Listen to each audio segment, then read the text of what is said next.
예, 반갑습니다. 오늘 주제가 국제 좌파 운동인데 엄청나게 큰 주제죠.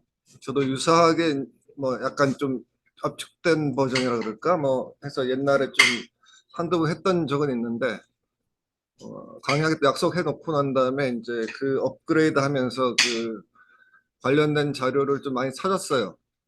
찾아서 막 우겨 넣다 보니까 발표문이 52쪽짜리 제가 한 것 중에서는 그 가장 긴 것이고 그다음에 어마어마하게 많은 표 친절하게 번역을 해줄까 그러다가 너무 지쳐가지고 그냥 표는 날 것으로 거의 다 늘어났고 그 다음에 들어가는 영어라고 해봐야 별 수답지 않은 영어이기 때문에 그렇게 신경 안 쓰셔도 될 것 같아요.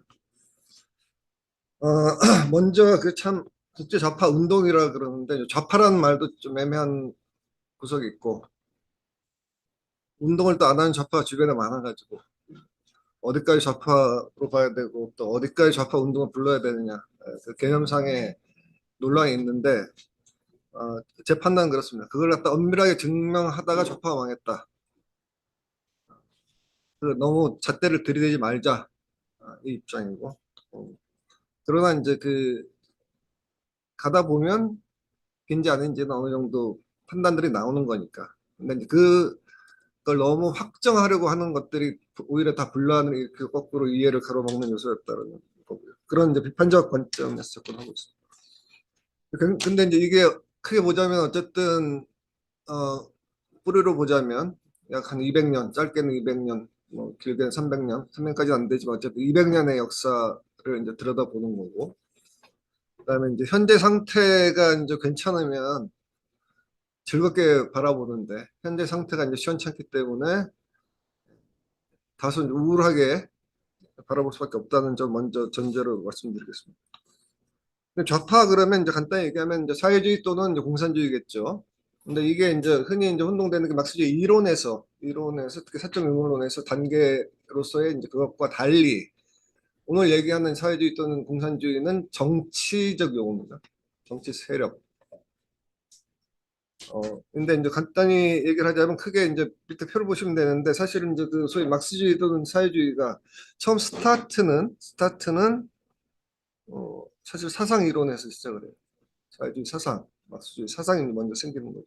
물론 그거는 현실의 당시에 역사 현실을 반영한 것이긴 하지만 어쨌든 사상 이론에서 시작하고 그것이 운동과 실천을 통해서 운동으로 사상으로 끝나버리는 것도 많잖아요. 순수 사상만 있고 실제로 그럴 때 현실에서 구현한 주체 없이 그냥 사상으로 돌아버리면 그냥 사상 운동으로 끝나버립니다. 근데 그 사상에 제시한 그 이념을 실현하기 위한 투쟁에 나서고 그다음 투쟁이 항상화됐을 때 그걸 운동이라고 부르는 거예요. 항상화시키기 위해서는 조직이 필요한 거죠. 그래서 이제 이 실천 운동 조직의 이런 게 있고요. 뭐 각각을 너무 그다음에 그것의 성과물이 그러니까 이제 정치적으로 여기서 사회주의 사상에서 사회주의 운동이 생겨나는 거고 그다음에 그것을 사회 국가 체제에 실현한 이제 사회주의 국가들이 생겨나는 거죠. 그런 의미에서 이제 그 어쨌든 19세기, 20세기 전반에 걸치면서 그런 하나의 이제 사례가 소비에트 연방이라는 형태로 나왔다고 하는 거죠. 근데 이제 이 사회주의 국가는 이론적으로 원칙적으로는 기존의 국가는 다른 거죠. 왜냐하면 이거는 사회주의가 도래했다고 하더라도 자체로 완성된 게 아니라 끊임없이 그 사회주의를 향해서 다음 단계의 목표라고 할 수 있는 공산주의를 향해서 운동하는 국가 자체도 그런 목표를 향해서 지속적으로 운동해 나가야 되는 거죠. 어, 그래서 이제 그 뭐 약간 이제 혼동은 있겠지만 어쨌든 이제 막스주의, 사회주의하고 공산주의의 가장 대표적인 막스주의는 이런 실천의 복합체이고 사상 이론에서 실천과 운동 조직 국가 체제까지 이제 사이클 돌았다는 거죠. 돌고 또 동시에 망했다. 그래서 사실은 현재 뭐 공식적으로는 한 다섯 개 정도 나라가 아직까지 사회주의 국가라고 하지만 우리 과거에 또 생각했던 그런 정도에서 굉장히 많이 형해화된 형태의 사회주의 국가이기 때문에 이제 뭐 그들은 아직은 아니다라고 주장할지 모르겠지만 전체로 봤을 때는 그 사이클이 일 종료되면서 이것을 이제 재구성해야 되는 과제가 우리한테 있다라고 이해하시면 되겠습니다. 그래서 이제 제가 이제 번역한 그 독일 쪽에 자기에서 번역한 게 이제 사실 이제 막스주의를 이론적 막스주의와 실천적 막스주의, 편의적으로 둘이 완전히 분리된 게 아니고 이론이 실천이고 실천을 통해서 다시 또 이론화되는 과정에 끊임없는 변칙적 과정이 진행됐지만 그럼에도 불구하고 이해를 돕기 위해서 이제 그 막스 선생 200주년 기념해서 이제 독일 사이트에서 이제 이론적 막스주의, 실천적 막스주의 나눠서 이제 이해를 한 바가 있어요. 둘 다 아까 얘기한 그런 틀에서 이제 볼 수가 있는데 거칠게 얘기하자면 그 사실 막스 엥겔스의 이제 과학적 사회주의라는 뿌리로부터 시작해서 대중정치, 대중운동이 이제 성장을 한 거죠. 그래서 그 사회주의 운동이라고도 하고 당시의 표현으로는三民주의라고 부르기도 했죠. 그리고 그 더 한 단계 더 나아가서 이제 그 운동이 현실적으로 혁명을 갖다 이루어내면서 이제 그 러시아 혁명이 일어난 거죠. 만들어내고 그 속에서 이제 그 사회주의를 그 사상이나 뭐 지향이 아니라 현실에서 이제 구현해내는 이제 실험을 시작을 했다라는 시기가 있는 것이고, 그리고 이제 이런 것들이 자기들끼리 하고 넘어간 게 아니라 국경을 넘어서 집단적인 것을 했기 때문에 우리도 사실 그런 흐름의 그런 운동의 한 부분이 된 거죠. 되었던 것이고 이제 그런 과정에서 그 같은 뿌리였던 이제 그 막스주의로부터 크게 이제 조금 구별해야 되는데 이제 삼인주의와 공산주의 또는 사회주의와 공산주의 정치 운동으로서의 두 개의 이제 구별되는 그 경향 또는 흐름이 이제 그 좌파에 나타났고, 물론 이제 그 2차 대전 이후에 이제 그 소위 삼인주의가 그 좌파적 아이덴티티를 갖다가 정체성을 버리고 탈각하면서 어, 더 이상 좌파가 아니다. 근데 여기도 이제 경계 문제 항상 있는 거죠. 경계 문제가 항상 있고 그다음에 이제 이 공산주의 운동이라고 하는 것도 어떤 고정된 실체가 아니라 시기에 따라서 계속 끊임없이 변화하고 발전하고 또는 후퇴하기도 하고 이런 과정들을 모색을 해왔다는 진행해 왔다는 것이고요. 지금 같은 경우 아까 이제 하나의 사이클을 그랬는데 사이클 이후에 재편 재구성의 시기도 이제 벌써 한 30년이 지난 거죠. 그래서 여러 가지 몇 가지 시도들이 있었고 그것도 이후에 평가를 했고. 그래서 이게 대단히 이제 큰 흐름에서 주로 이제 제가 이제 분석할 때는 역사 배경과 주요한 사건, 그다음에 그 속에서 이제 소위 구체적으로 사회주의 운동, 좌파 운동, 그리고 그것의 좌파 정당이 어떻게 생겨났느냐, 그다음에 이제 그것이 이제 그 주요 국가의 흐름과 그다음 국제적인 흐름 뭐 이렇게 보는 거고. 그다음에 이번 글에서는 사실 이제 그 주요 개별 국가들, 예를 들어서 이제 독일 3인당이라고 했을 때는 뭐 현재가 아니라 출발했을 때 굉장히 중요한 하나의 모델이었는데 그런 것들을 이제 자세히 들여다보지 못합니다. 그다음에 뭐 공산주의 운동이라고 했을 때 소련 공산당도 있지만 서유럽 같은 경우는 가장 대표를 중요한 게 이제 프랑스 공산당하고 이탈리아 공산당인데 개별 공산당의 사례를 갖다 이제 깊이 이렇게 들여다볼 수 있는 시간은 없습니다. 그 부분은 간략하게 넘어갈 겁니다. 그렇게 봤을 때 이제 사실 이제 1789년 하고 1889년, 1989년에 이제 큰 분기점들이 있는데 1789년은 프랑스 혁명이 시작한 거고 어떻게 보면 이제 좌파가 프랑스 혁명 자체가 좌파를 한 건 아니지만 그 뿌리죠. 뿌리라고 볼 수 있는 것이고 1889년은 이제 프랑스 혁명 100주년에 맞춰서 제2 인터내셔널이 세워진 때죠. 그로부터 100년 후인 이제 1989년에는 사회주의 진영 자체가 해체되는 그런 식이었고 그 사이에 이제 19세기 같은 경우는 크게 봤을 때 두 개 중요한 사건이 유럽에서 일어나는 거죠. 하나는 1848 혁명이고 이거는 이제 1789년에 부르주아 혁명과는 다른 혁명이죠. 물론 그 여파 속에 있긴 하지만은 그로부터 이제 새로운 운동들, 부르주아지의 하위 파트너였던 그 노동자들을 포함한 이제 그 민중 계급이 그러니까 부르주아들이 정권을 잡았다고 하더라도 그 정치는 소수의 정치잖아요. 다수의 정치, 대중의 정치를 시작할 수, 대중의 정치, 대중 운동을 시작했던 계기였고, 그 다음에 이제 1871년 파리 코뮌은 뭐 막스가 프랑스 내전에 분석했듯이 어떻게 보면 좌파의 이제 DNA라고 볼 수 있는 거예요. 그리고 이제 20세기는 사실 이제 굉장히 많은 역사들이 이제 일어났었는데 1917년과 45년, 68년 이런 것들이 굉장히 중요한 분기점들을 형성하고 이런 역사적 그 분기점에 의해서 좌파들이 이제 갈라지기도 하고 생성되기도 하고 하면서 이제 그 새로운 아이덴티티를 만들어가고 또 확장되고 분열되는 그런 과정을 거쳤다라고 볼 수 있습니다. 그래서 이제 이런 틀에서 보게 되면 지금까지 좌파운동 역사 크게 5가지 시기로 볼 수 있는데 첫 번째 시기는 이제 좌파운동의 기원이라고 볼 수 있는 프랑스 혁명에서 파리 코뮌까지로 거칠게 잡고요. 그다음에 두 번째 시기는 이제 그 이후에 이제 1차 대전까지 이 시기는 이제 아까 좀 전에 말씀드렸던 이제 대중 운동이 노동운동도 그렇고 좌파 운동 정당들이 이제 형성되고 발전하는 시기, 형성에서 발전. 그러니까 이런 표현이 없었을 때 노동자들이나 뭐 농민, 일반 민중들은 사실 그 자기를 대표하는 어떤 권리도 없는 상태에서 대표적으로 이제 선거권, 투표권을 한 측면이죠. 한 측면이지만 투표권을 통해서 이제 그 사회에서 자기의 목소리를 내고 그다음에 그런 것들이 개별적인 사건으로 끝나는 것들이 아니라 집단화되고 조직화되고 운동화되는 그런 시기였다는 거죠.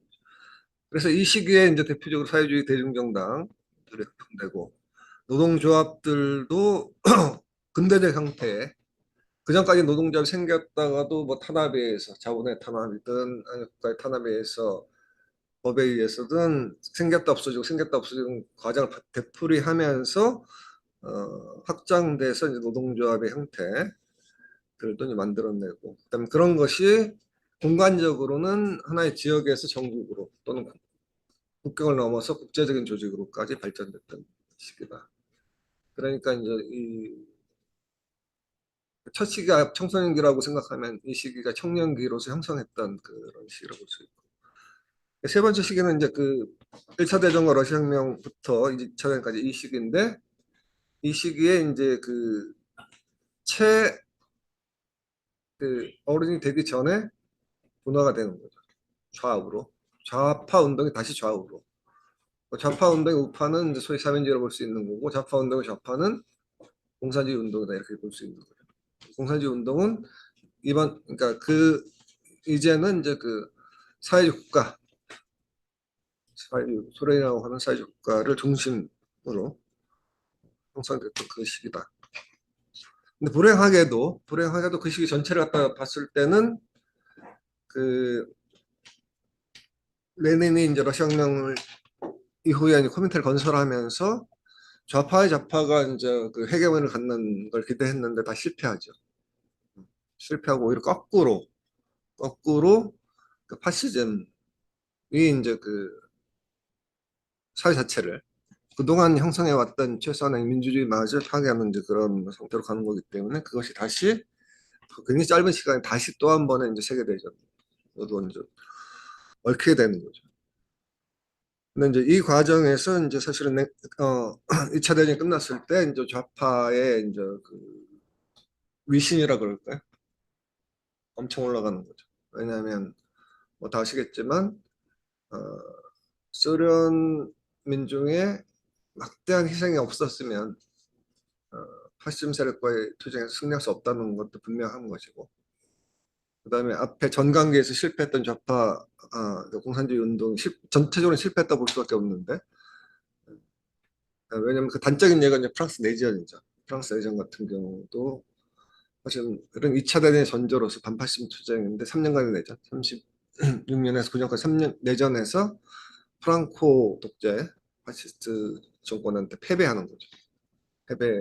상징적으로 그러니까 이제 스페인 내전은 이후에 이제 뭐 예를 들자면 2차 대전은 국제로 확장된 것이고 그 모습은 그리스 내전에 똑같은 양상이 나타났고 그다음에 한국 전쟁에서도 유사한 형태로 반복이 되는 거죠. 그렇게 이해를 하시면 되는 거고.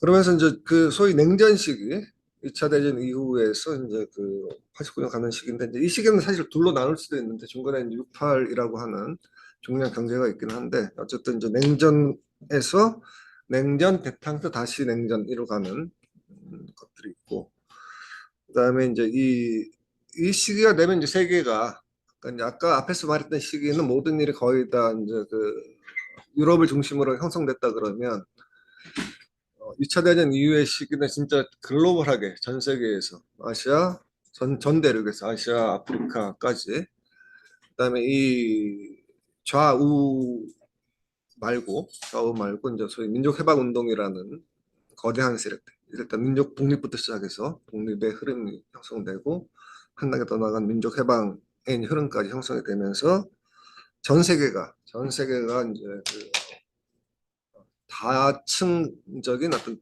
대결 대립 구조에 서로 얽매이는 이런 상황이 전개되는 거죠. 그 속에서 여론 어, 좌파운동대로 공산주의 운동대로 민족해방투쟁은 민족해방투쟁대로 그리고 이제 새로운 신좌파들이 형성 그들이 각각 각축하면서 그 세계를 형성했다. 그래서 이제 그 뭐 크게는 이제 한 시기로 보고 세부적으로 들어가면 그 68 경계로 전과 후가 또 달라지는 상황이라고 이해하시면 되고 그다음에 그 다음 시기가 이제 우리가 지금 속하고 있는 다섯 번째 시기 그 이후에 또 새로운 변화와 모색의 시기 뭐 정책 경제학적으로는 이제 뭐 소위 신자유주의의 시대죠. 그다음에 지금 팬데믹 거치면서 이제 신자유주의 시대가 끝나느냐 이제 이런 물음표가 이제 나오는 상황이기도 하고 근데 이런 시기를 거치면서 사쪽에 보시게 되면 이제 그래서 이제 일단 그 삼인주의 또는 사회주의는 빼고 이제 그 러시아 혁명부터 시작된 공산주의 계열의 공산당인데 그 이게 복잡하잖아요. 그 내에서 이제 그 새로운 당들, 새로운 운동들이 등장하는 계기들이 표로 정리한 게 있습니다. 그래서 이제 1차적으로는 러시아 혁명이었고 뭐 중간에 좀 있긴 하지만 어쨌든 그 다음에 이제 1956년 56년 스탈린 사망한 이후 56년에 이제 스탈린 격하 운동이 벌어지면서 그 파장 속에서 이제 중소 대립, 중소 논쟁이 벌어지면서 이제 공산당 내에서도 쉽게 얘기하면 소련파, 중국파까지 갈라지는 거죠. 갈라졌던 시기가 있고. 68 혁명을 경과하면서는 이제 이제 단지 이제 소련파, 중국파만이 아니라 이제 새로운 신자파도 등장하게 되고, 그다음에 공산당 내에서도 이제 유로 코미니즘의 흐름이 70년대에 형성이 되는 거죠. 형성이 되면서 이제 관계 자체가 이 원심화 경향이죠. 그러니까 이제 코민테르 시대에는 러시아 공산당 코민테르의 중심에서 쫙 퍼져나갔다 그러면 이 시기는 더 이상 이제 그런 담원 틀이 없으면서 분화와 이제 분열이 돼가는 거고. 그래서 오른쪽에 나와 있는 저 이니셜로 되어 있는 것들은 그 시기에 형성됐던 당들의 이름이라고 얘기를 하시면 되겠습니다. 그리고 이제 요거는 조금 이제 68 이후는 이후는 이제 크게는 뭐 두 개 정도로 나눌 수 있는데 그 사이 세부에도 이제 음, 작은 정당들 뭔가 이제 새로운 모색을 했던 그런 정당들이 이러이러하게 생겨났다라고 해서 보시면 돼요. 요 내용은 이제 이후에도 다시 반복할 겁니다. 지금은 이제 인트로 정도 수준에서 이제 그 시기 구분 정도에서 이제 보여드리는 것이고, 요 순서를 따라가면서 진행하겠습니다.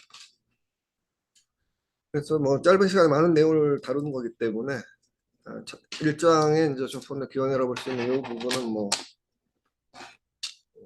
아까 설명한 수준에서 충분할 거라고 봅니다. 그래서 뭐 기억해 두실 건 어쨌든 공상적 사회주의와 이제 과학적 사회주의의 구별이 있었던 것이고 막스앵겔스의 이제 공산당 선언과 자본이라고 하는 것들이 그 운동의 이론적 토대를 갖다가 이제 마련했다라고 이해하시면 되고 그다음에 이제 그 실천이 이제 초기 단계이긴 하지만 각국이 다 알아서 따로따로 노는 것들이 아니라 인터내셔널 국제노동자 협회라고 하는 인터내셔널을 통해서 사실은 유럽 조직이죠. 사실은 유럽들만 그렇지만 당시에 뭐 대세를 건너 있는 미국까지도 영향을 줬다라고 이해하실 필요가 있어요. 그래서 이게 실상은 그러니까 지금과 비교해서 그뭐 교통수단이라든지 통신수단 등등에서 비교할 수 없을 정도로 이제 지금 봤을 때 원시적이지만 그 당시의 수준에서는 그 뭐 예를 들어 여행은 지금 하루면 가잖아요. 미국 갈 때, 어디 유럽에서 갈 때 뭐 12시간 반나절이면 갈 수 있는 거리긴 하지만 그 당시 같은 경우는 배밖에 없는 거고 그럼에도 계속 새로운 테크놀로지가 나올 때마다 업그레이드 시키면서 따라가려고 했다. 같이 갔었다는 걸 이제 이해할 필요가 있는 거죠. 그래서 그래서 이제 제1 인터내셔널은 이제 그 다음 시기에 대중운동, 대중정당이 이제 정립하기 전 초기 단계의 이제 국제주의였다고 이해하실 필요가 있고, 그다음에 이제 내부적으로는 그러니까 이제 부정적으로 평가하는 게 이제 좀 좌파는 이제 모이자마자 쌈박질이라고 막스주의 파와 이제 어, 바쿠닌파 무정부주의 그러니까 서로 이제 그렇게 싫어하는 건 맞아요. 서로 이제 그렇게 싫어하고 깼는데 이제 지금은 좀 평가를 좀 달리 해야 하지 않을까라고 저는 개인적으로는 생각합니다. 왜냐면 뭐 서로 이렇게 적이 아닌 거고 좌파 운동이 이 시기에는 사회주의와 무정부주의로 이제 갈라져서 갔다는 거고 그 다음 시기에 이제 무정부주의 운동이 나름의 어느 정도 발전을 하긴 하지만 더 큰 차원에서 봤을 때는 그러니까 주류 운동이 되지 못하는 거죠. 주변적 운동으로 갔다고 하는 건 명확한 사실이고. 그래서 이제 일단 불행하게도 사실 이제 지금 이제 제일 인터내셔널에 대한 역사가 제대로 없어요. 되게 이해하는 게 다 피상적 옛날식으로 중요하다고 하지만 실제로는 그 조직이 어떻게 이제 운영되고 사실은 이제 어 소련 책들은 약간 이제 왜곡 요소가 있는데 막스의 중심적 역할인데 사실은 그러니까 거의 개인 플레이죠. 개인 플레이란 말이에요. 그러니까 영국 쪽은 사실 그 당시에는 거의 정치는 없다시피 했는데 영국의 이제 진짜 노동조합 지상주의자들이 막스를 스카우트한 거거든요. 자기들은 사실 그들의 의도는 심플한데 파업에 들어갔을 때 유럽에서 이제 스케비라고 해서 파업 파괴자들을 대체적으로 불러버리면 그냥 노동조합 살 수가 없기 때문에 그 투쟁에 이제 목숨을 걸었던 거예요. 그래서 유럽에서 자기들을 이제 업무해 줄 수 있는 사람을 찾아서 이제 쉽게 얘기해서 이제 상근으로 고용됐는데 이 양반은 자기 생각하고 다르게 그냥 판을 확 크게 짜버리니까 당황스러워진 거죠. 그러다 보니까 이제 뻥튀기가 많이 되고 사실은 실제로 뭐 조직이 큰 건 아니긴 한데 어쨌든 움직이고 활동하는 게 국제적인 국경을 넘어서 네트워킹이 되고 액션이 들어가니까 이제 뭐 레드 독터에서 붉은 박사라는 제가 들어가서 지금 이 자본주의의 시스템을 갖다 완전히 망치고 있다 이렇게 이제 하면서 악명이 높아지다 보니 좀 과장된 면이 있는 거죠. 여하튼 그리고 이제 이게 이제 거기서 그냥 에피소드로 끝났으면 옛날에 그래서 끝인데 아니죠. 이게 이제 아까 말씀드린 1889년에 그러니까 프랑스가 100주년에 맞춰서 그 인터 부활하는 거죠. 그때 있었던 행사 뭔지 아십니까? 제2인터내셔널 창립대회가 일어났던 행사가 파리 엑스포예요.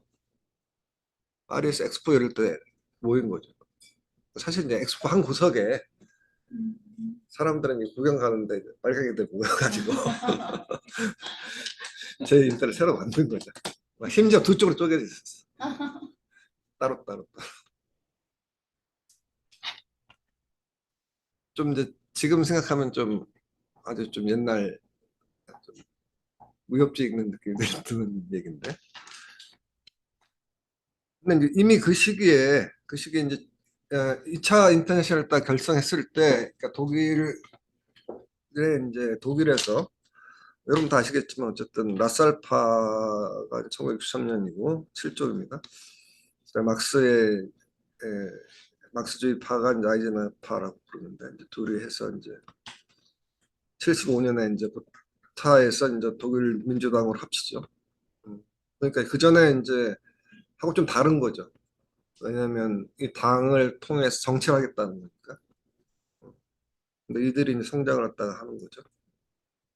그러니까 프랑스는 약간 이제 좀 상황이 틀린데 하여튼 프랑스 사회당도 생기고. 그래서 칠죽 하단에 보면 이제 1871년부터 1905년 사이에 생긴 이제 사회주의 정당들 리스트가 있습니다. 1번은 포르투갈, 사실은 이게 좀 약간 사기인데, 포르투갈 사회당의 1등은 제일 먼저 생겼고, 이제 75년에 독일 3인당이 생기죠. 독일 3인당이 생기면서 5년까지 리스트를 쭉 보게 되면, 그러니까 거의 모든 나라에서, 유럽에 하여튼 나라라고 생긴 모든 데선 다 사회주의 정당이 생깁니다. 물론 이제 우리가 대충 알고 있듯이, 그러니까 뭐 독일이라든지 프랑스라든지 이탈리아의 큰 나라들에서가 이제 되지만 하다못해 100명, 200명, 한 100만도 안 된 작은 나라에서조차도 작은 나라조차도 이미 그 시기가 되면 자본주의가 퍼져 있고 그다음에 이제 그 보통선거권 투쟁들도 보편화돼 있고 그다음에 소위 이제 확장된 계급 투쟁들이 이제 펼쳐져 나가고 있고 사회 자체도 이제 그 자본주의 발전 도시화를 하는 시기이기 때문에 대중 정치가 폭발하면서 어느 나라에서든지 이제 좌파 정당들이 등장했다. 또 동시에 이제 이들이 이제 그 처음에 이제 투표권들은 보통 그러니까 유산자들의 한정된 거죠. 돈이 없으면 조희동지처럼 돈이 없으면 이퀄 무식. 돈이 없으면 무식하다. 그러면 투표할 만한 건전한 상식과 양식, 교양이 부족하기 때문에 투표권 주면 안 된다. 이게 이제 걔들 논리였잖아요. 모든 그다음에 여자들은 바보이기 때문에 주면 더더욱 안 된다. 혹시 남자들한테 넘어가고 막 찍기 때문에 투표권을 가질 자격이 없단 말이야. 끝까지 버티는 거죠. 뭐 이런 식이었어요.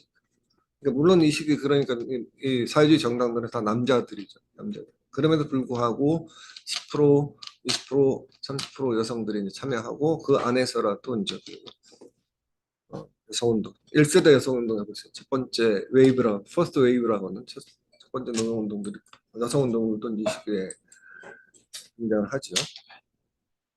그래서 이제 두 번째 표를 보시면 이제 그 1914년 이전에 14년 이전에도 이미 이제 그 이 새로 만든 이 사회주의 정당들이 꽤 많은 득표를 하는 거죠.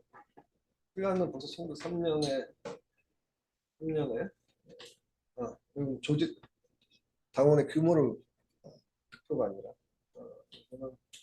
건설된 해와 그다음에 이제 얼마 안 되는 짧은 시기에 최대 득표 가장 많은 득표를 얻었던 게 보이죠. 그러니까 뭐 독일 3인 같은 경우 34.8%. 핀란드는 작은 나라이긴 하지만 팀마저 43.8%. 당원 같은 경우도 독일은 100만을 넘기죠. 당원 자체가 저 시기에. 그러니까 이 운동의 이제 사이즈를 볼 수 있는. 여기는 이제 아까 말씀드렸듯이 나중에 이제 갈라지기 전까지죠. 전까지. 어쩌면 이전 시기에 이제 이 정도로 이렇게. 물론 뒤쪽 좀 작은 나라긴 하지만은 그러니까 작은 나라들은 아직까지 그 대규모 정당들은 많지는 않은데 그래도 그 나라에 지금보다 훨씬 인구 적었을 거 아니에요. 보면 상당한 규모의 세력들이 사회주의 정당으로 결집되고 있었다. 라는 걸 알 수 있죠. 그 밑에 표는 이제 그 좀 내려가면 결성된 연도와 그다음에 이제 그러니까 사회주의 정당들이 남성 보통 선거권이 주어지기 전부터 결성이 돼서 그 투쟁을 끌어나간다. 85년에 만들어졌는데 이거 보면 전에 만들어져서 선거 투표권이 주어지는 그 뒤란 말이에요. 그러면서 이제 투표권을 장악해 나가면서 이제 제도 안으로 들어가는 거죠. 그래서 1900년도 전에는 이제 좀 미미한 정도. 독일 같은 경우는 1890년 중요한 게 그 사회주의 탄압법에 14년 동안 금지됐다. 그게 끝나는 해여서 이제 점프를 시작하는 해였어요. 그래서 18년까지 1차 대전 조금 지난 거 끝나고 나서 또 포함하는 거지만 어쨌든 그 시기를 보게 되면 사회주의 대중정당의 정책 진출이라고 하는 것은 아주 거센 흐름으로 진행됐다라고 이야기했습니다. 네, 다음으로 넘어가서 발전했다라는 걸 갖다 이제 수치로 보자는 의미에서 제가 표를 가져왔던 거고요. 그다음에 다시 넘어가서 넘어가면 이제 요거는 그 실제로 이제 그 연구 그러니까 이 당시 19세기 이제 사회주의 정당의 연구 시기에 이제 지금은 우리가 이제 그 핸드폰에 갇히는데 사회주의 선전에서 신문의 역할이 엄청나게 이제 중요해요. 레닌이 말하기 전에 그 얘기도 보게 되면 이게 이제 병원 숫자 대비해서 숫자 적지 않거니와 이 보시게 되면 신문의 숫자 굉장히 많은 그러니까 저 시기가 이제 정치도 있긴 하지만 동시에 이제 그 사회적으로 보자면 이제 그 교육이 확장되는 시기 그러면서 대중들의 지적 요구를 충족시키는 중요한 매체로서 이 신문, 서적 이런 것들이 이제 사회주의 운동의 성장과 사회주의 정당의 성장과 같이 맞물려 갔던 시기였기 때문에 엄청나게 많은 이제 신문들 그러니까 전국지도 있고 근데 지역에서도 지역지까지 포함해서 다양한 신문 뭐그 다음에 작은 것들은 그 말할 필요도 없을 정도로 많이 있었다는 것이고 그 밑으로 내려가면 이제 그 독일 선인당 케이스인데 어 그러니까 이게 당만 있는 게 아니에요.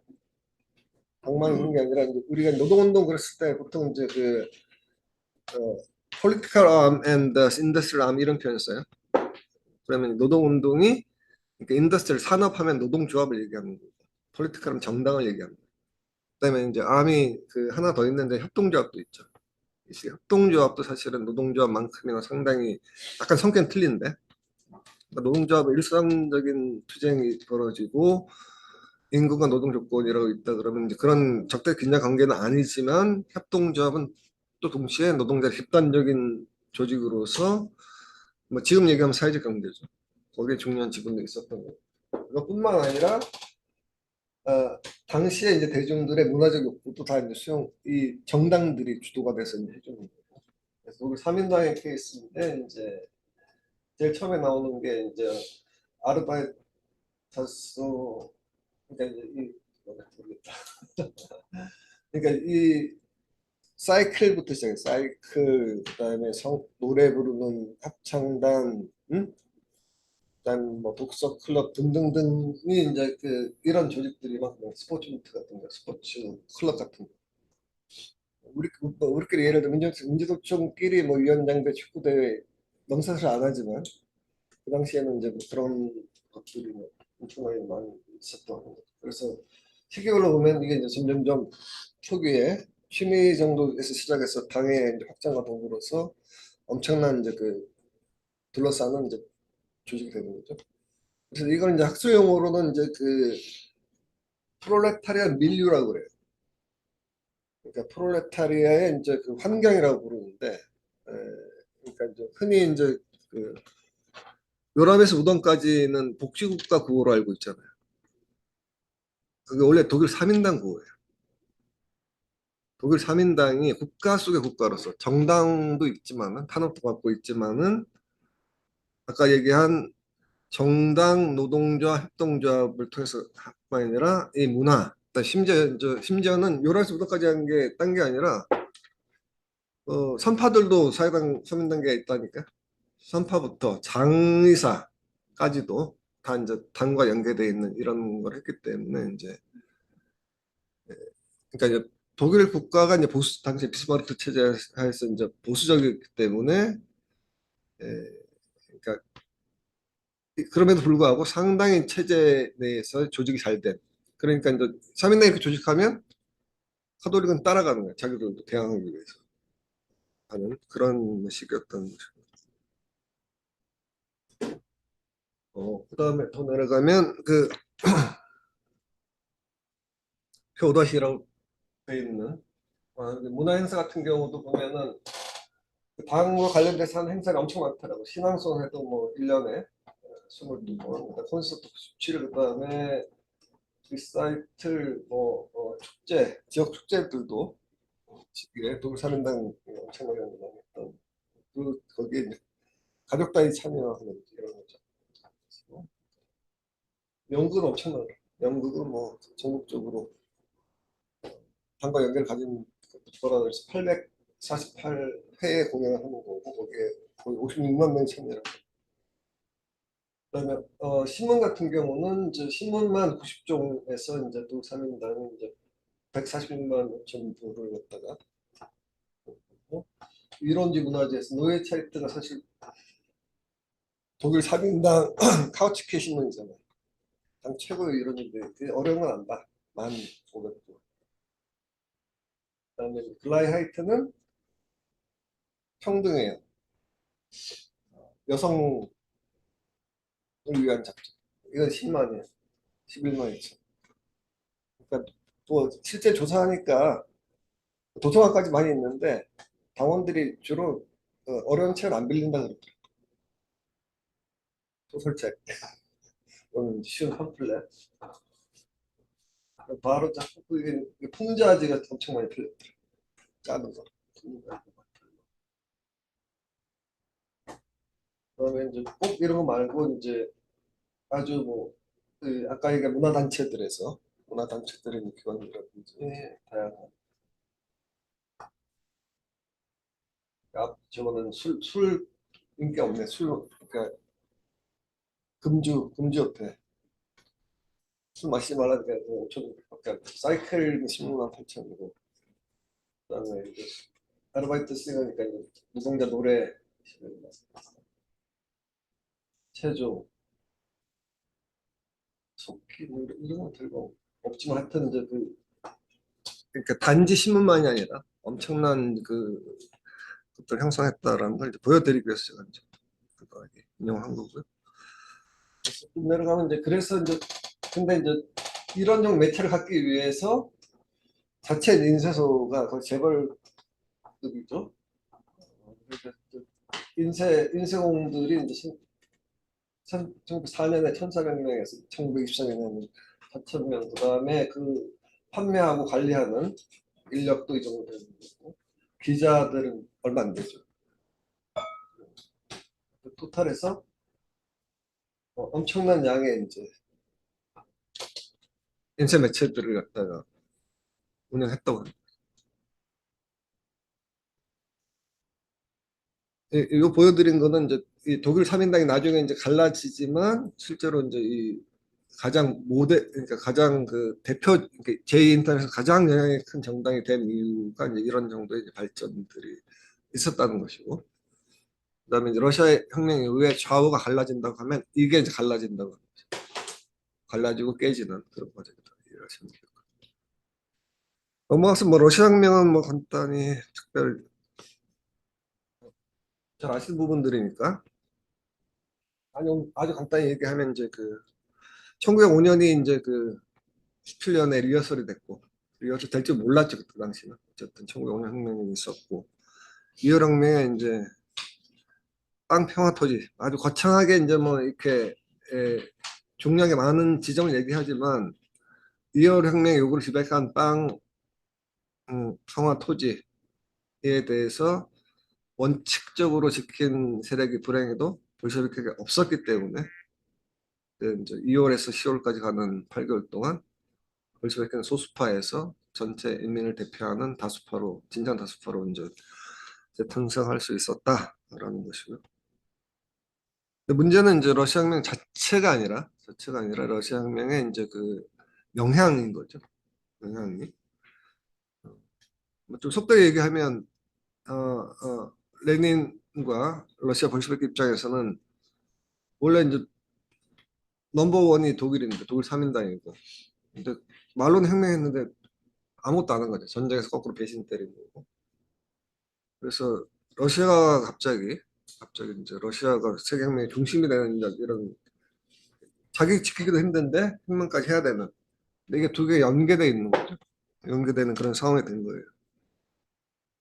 그래서 이제 독일이 음, 뭐 결론부터 얘기하면 독일의 혁명은 안 일어났죠. 시도는 있었지만 전쟁 후에 이제 그 카이저는 쫓아내서 이제 그 민주혁명은 이루어지지만 정책명이 이루어지지만 진도는 더 안 나가는 거죠.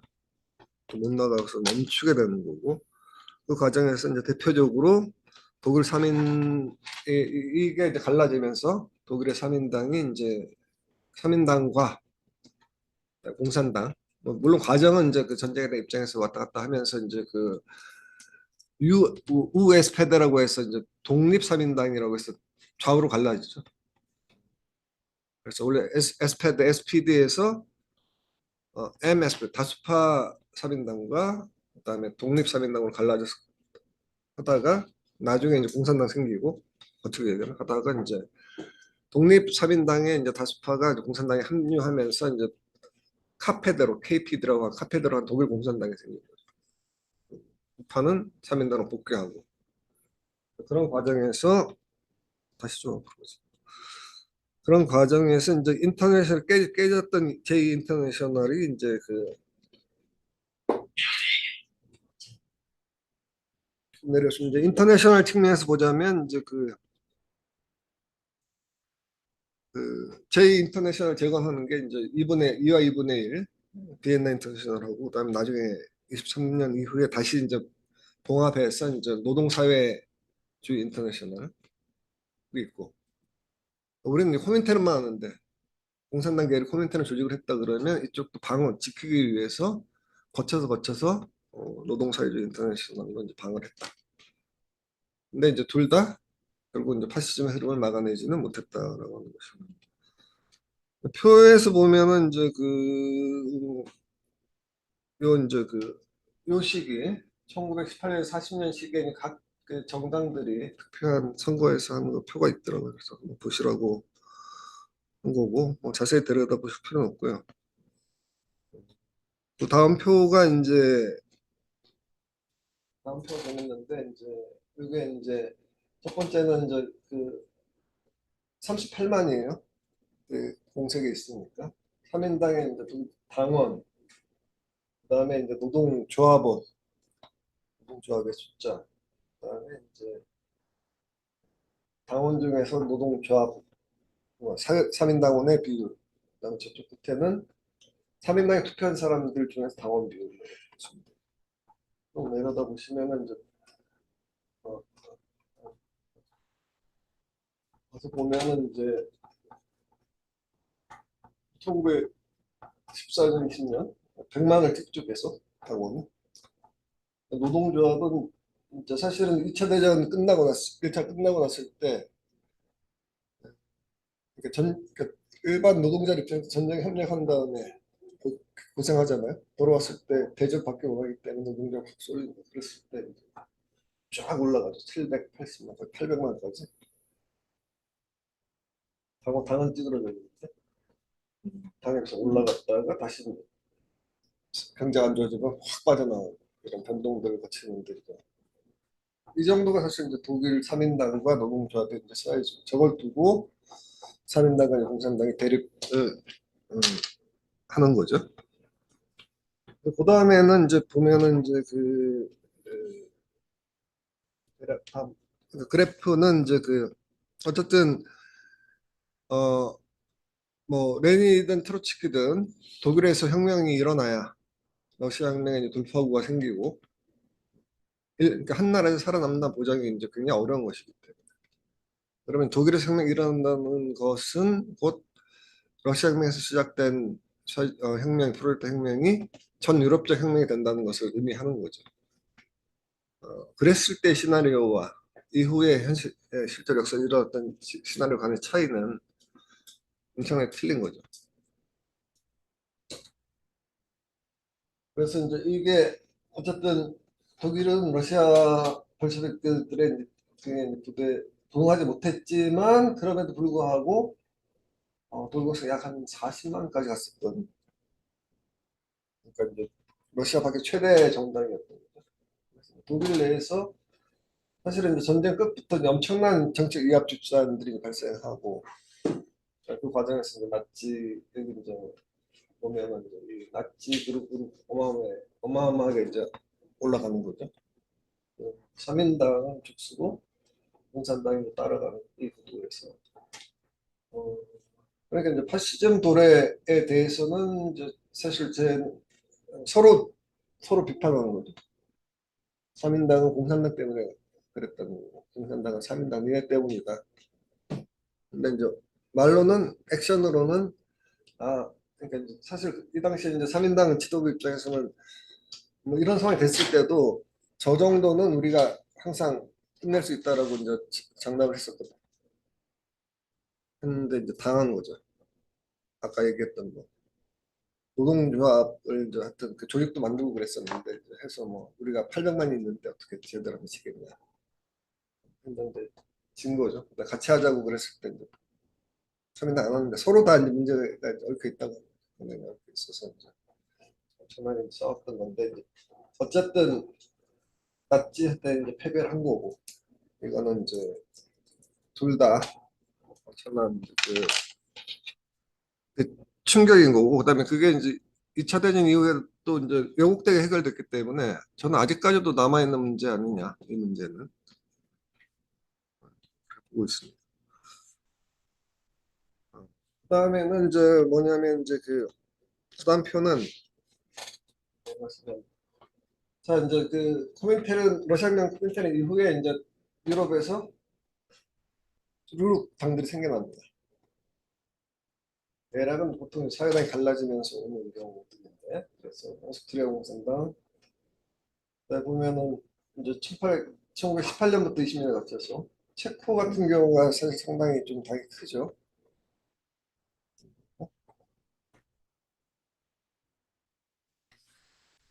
그래서 거의 대부분 나라에 그러니까 이제 그 아까 사회당들이 생기는 거에 비해서는 규모가 좀 약간 왜냐하면 생겨서 컸는데 다시 그게 갈라지는 뒤다 보니까 다시 버스로 갈라지다 보니까 이제 그 정도의 임팩트는 아니긴 하지만 그래도 어, 거의 모든 나라에서 규모가 되는 나라는 아까 체코라든지 프랑스, 독일 이게 18년인데 이거보다 더 커지죠. 1년에 아니 한 40만 정도까지 가는데. 근데 문제는 이 시기가 전쟁, 혁명, 전쟁 또 이제 뭐 경제 위기 그러니까 이 소위 전강 1차 대전하고 2차 대전 시기가 이제 맘 편하게 어떻게 숨 돌릴 틈 없이 이제 이렇게 좌우에 또 좌내에서 격렬한 어떤 그런 격전의 이제 시기인 거죠. 주로는 이제 그 주로는 이제 그 유럽을 중심으로 해서 이런 현상들이 벌어졌던 이런 과정에서 삼인주의 배신에 대해서 이제 새로 형성하려는 게 이제 진보가을도 좌파고요. 한 세 번 정도 모였었고. 근데 이제 모여서 그러니까 베이스가 없으니까 그러니까 이제 전쟁에 반대했던 건 다 소규모 정당들이고 또 큰 정당에 소수파가 남아 있는 거기 때문에 전쟁이라고 하는 그 거대한 흐름을 바꿀 수는 없었던 그런 한계들이 있는데 코민테른이 등장하면서 바뀌는 거죠. 어떻다는 것이고. 코민테른은 여기 1, 2, 3, 4개가 있는데 이거는 뭐 디테일하게 들어가면 좀 복잡한 얘기긴 한데 뭐냐면 그러니까 이 시작은 레닌했지만 하고 그다음에 명목상은 지노비에프가 이제 역할을 했지만 하여튼 소련 내부의 사정하고 겹치면서 어 이제 그런 비판을 받죠. 그러니까 세계혁명의 지도부인데 실제로는 이제 소련 공산당 또는 소련에 이게 왔다 갔다 했다는 거죠. 그래서 이제 일식이라고 했을 때는 좌로 흑좌 이 시기 할 때는 안 되니까 다시 또 꺾어 통일전선인데 이제 아래로부터 통일전선이 좀 약간 사기성이거든요. 왜냐면 이 당대다가 안 되는데 이제 대중하고 저들 완전히 갈라치게 해서 이 아래서부터 가가지고 친해지자. 그게 사실은 정치적으로 쉽지 않지만 뭐 이런 거죠. 뭐 예를 들어서 그러니까 우리가 민주당을 타겟으로 하면 민주당에 있는 대중은 건강한데 민주당이라는 지도부한테 하는 거니까 우리가 가서 이제 얘네들은 공격을 계속해 민주당 공격하면서 밑으로 가서 같이 잘해보자 해서 이제 하자는 건데 되겠어요? 안 되겠죠. 근데 이제 이 뭐 맥락이 있는 거죠. 왜냐하면 2차 전쟁이라고 하는 것과 그다음에 그 배신감이라고 하는 것들이 있다 보니까 이제 이 상호 에스컬레이트 되고 그러면 이제 3인당대로 자기를 방어해야 되는 거니까 방어 나름대로 방어를 한 거고 그러다 상황이 조금 괜찮으니까 다시 이제 전면적으로 소위 이제 제3기의 극자 전술을 하는 계급대계급해서 나한테 동의하지 않으니까 너는 파시스트야 이런 걸로 3인당을 갖다 파시스트 사회 파시즘으로 말로는 사회주의인데 말로는 사회주의를 얘기하나 실제로는 파시스트하고는 공격을 하면서 한 다음에 같이 하자 참 그렇잖아요. 그렇게 공격을 해놓고 난 다음에 파시즘이 위험하니까 사회당과 3인당 공산당이 같이 해야 된다. 상황 논리는 이해가 되지만 그 전에 자기 한 짓이 있잖아요. 그러니까 이제 이 시기에 코민테른의 전술에 의해서 지그재그란 말이에요. 지그재그. 그다음에 이제 끝에 인민전선, 통일전선. 통일전선에 대한 굉장히 이제 비좌파들이 사회적으로 부정적 인식이 그 중대 공헌을 세운 게 이제 코민테른의 전술이었다라고는 이해할 필요가 있죠. 굉장히 복잡한 시기고였는데 이제 물론 이제 우리가 돌아보니까 이런 얘기를 할 수 있어요. 그 순간에 그 시점에 대해서 이렇게 단정할 수는 없긴 하지만 그럼에도 불구하고 문제가 엄청나게 많았던. 첫 번째로는 큰 그림에서 봤을 때 갈라쳐서 이길 수 있다라고 했는데 못 이겼다는 패배, 1차로 거의 패배했던. 좌판의 헤게모니에서 공산주의가 패배했다는 건 분명한 거고. 문제 그거는 경쟁에서 진 거하고 그다음에 사회적으로 파시즘에 진 거잖아요. 이건 또 다른 거죠. 그 속에 이제 좌파의 책임, 경중을 따지자면 저는 뭐 객관적으로 봤을 때 경중을 따지자면 3인당이 큰 세력이 더 중요하죠. 3인당이. 공산은 작은 세력이었으니까.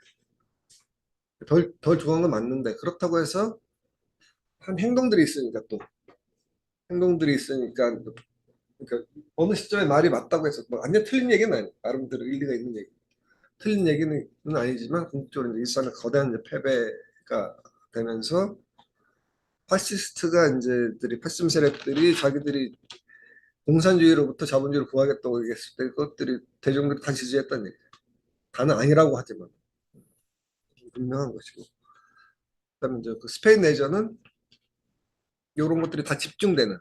그러니까 요 전강기는 러시아 혁명으로 시작해가지고 스페인 내전으로 이제 종결된 거예요. 그러니까 스페인 내전에서 파시즘 세력이 이겼으니까 당연히 히틀러나 무솔리니 입장에서는 자 한번 이해gen을 했잖아 이겼잖아요. 알고 밀어붙이는 거죠.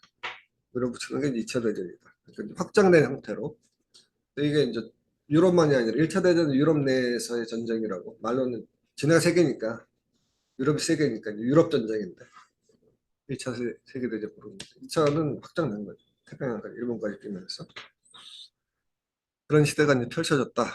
그러니까 이제 그 사실 그 이 시기가 이제 갈라진 거에 대해서 그냥 다 빼고 얘기하면 안 갈라졌으면 가정 갈라지지 말았어야 되냐 안 갈라졌으면 좋겠죠. 안 갈라지고 행동했으면 이미 그때부터 세상이 좋은 쪽으로 갔는데 그게 결코 그렇게 되지는 않았다고 하는 거죠. 근데 어쨌든 전쟁 때는 같이 힘을 합쳐가지고 미영수 합쳐서 어쨌든 도고이를 갖다가 이제 물리치웠는데 하고 나서 다시 이제 그러니까 이제 소련은 그러니까 고협력 체제를 대체좀 장기적으로 유지.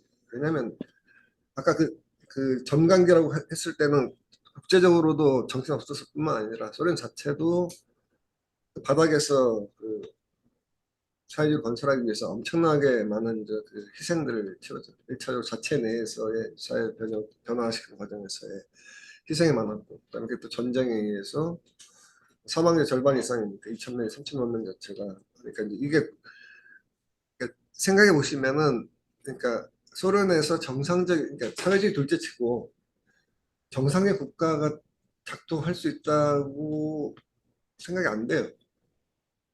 역사를 들여다보면.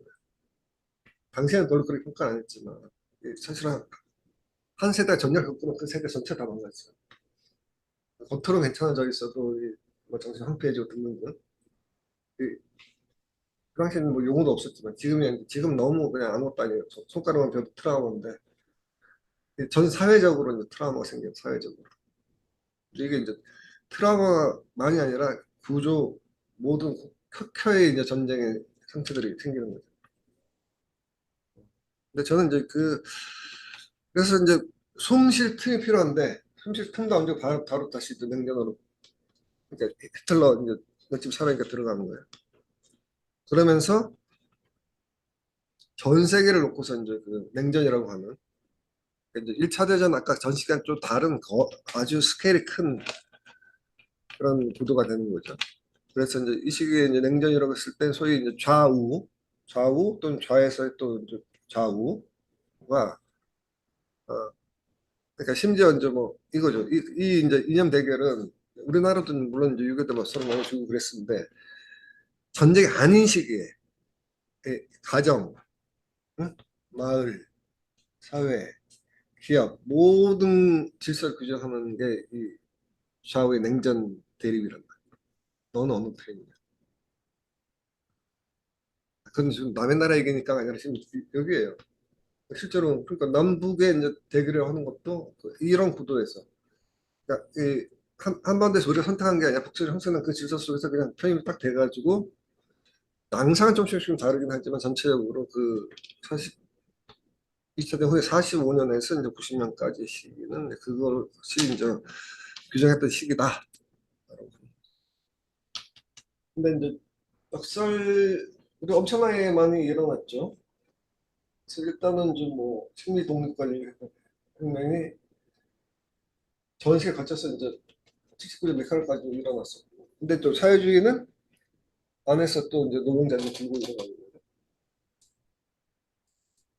그다음에 이제 자본주의는 지금 돌아보니까 이제 저때가 지금 돌아와서 그러는데 이제 하여튼 자본주의가 이제 그 공황이 없는 30년, 경제 위기 없는 30년, 60년대 말에는 오는데 40년대부터 시작해서 재건 이 시기. 근데 이제 이게 아무것도 없는 진공 상태에서 그런 것들이 벌어지는 게 아니라 좌우의 격렬한 대립 속에서 벌어져요.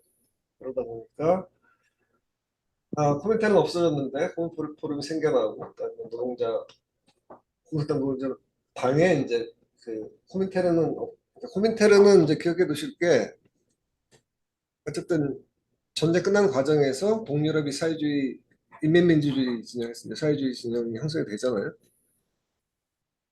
되고 나니까 이제 그 공산당이 그 전에는 코민테르는 사회주의 국가의 당은 하나밖에 없었는데 갑자기 한 10개가 생긴 거죠. 그래서 이제 코민포럼은 이게 또 이제 문제인데 커뮤니스트 인터내셔널이 아니라 인포메이션이잖아요. 포럼. 그러니까 이 운동이 아니라 정보 교류 네트워크예요. 그러면 그 사이에 이제 그 사이 시기에 물론 코미테는 후기에 가서도 이게 이제 그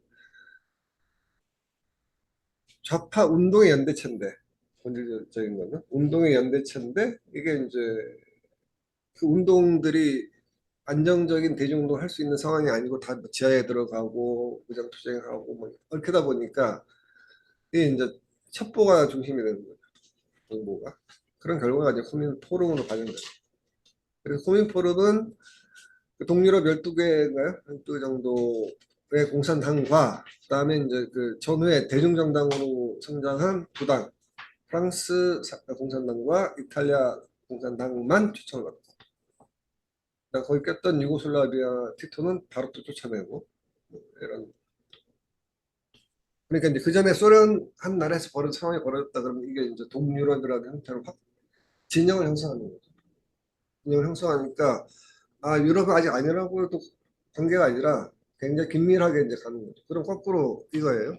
뭐 지금은 좀 덜하지만 한국도 예를 들어서 남한에서는 사실 공산주의가 살 수 없는 나라거든.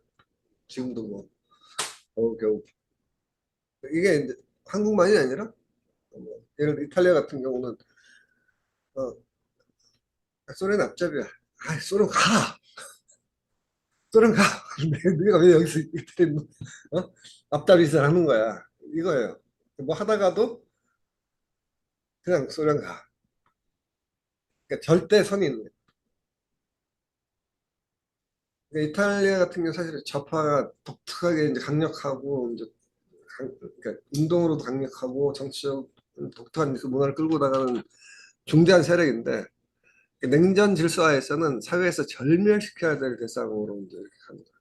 그럼 고리를 치고 들어오는 게 뭐냐면 교회란 말이야.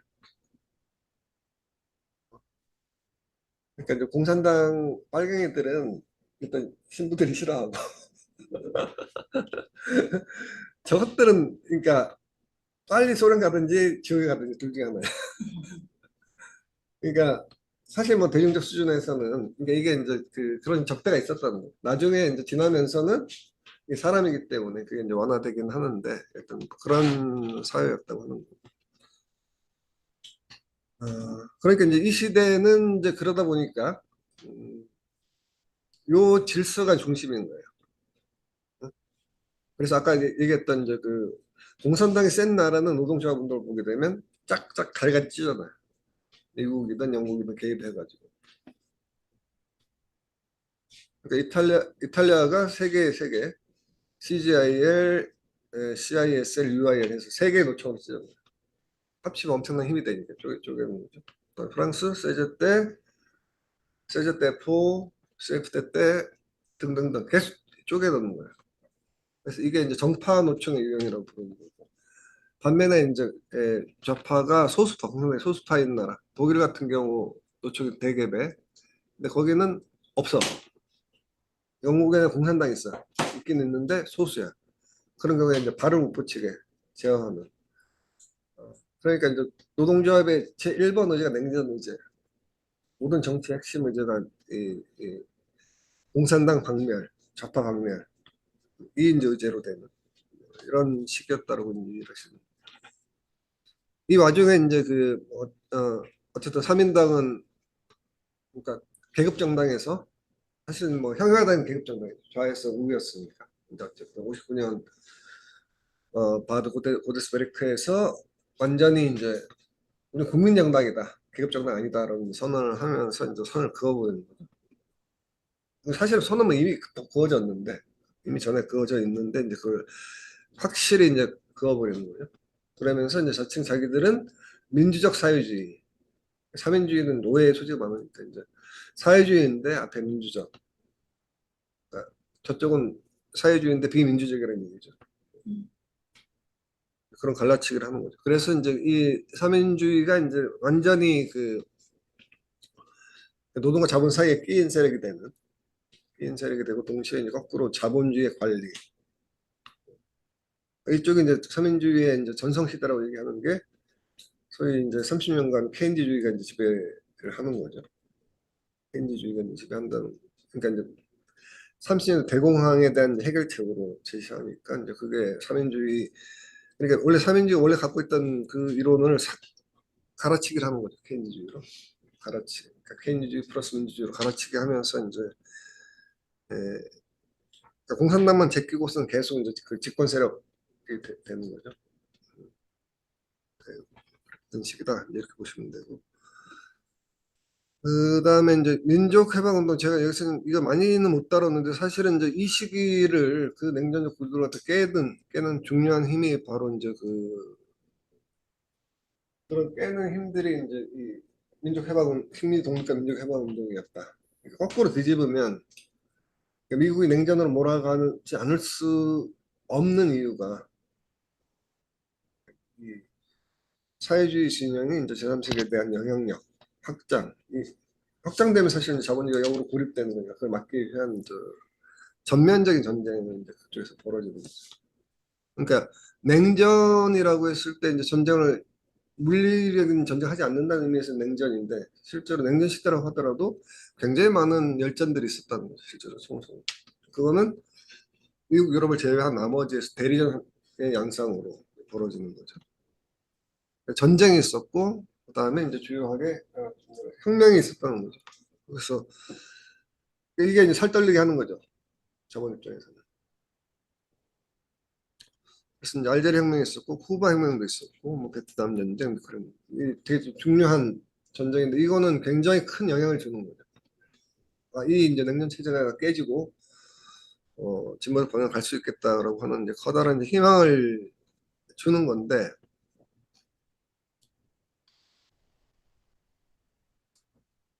그다음에 그 와중에 이제 6.8 때는 이제 오히려 그러니까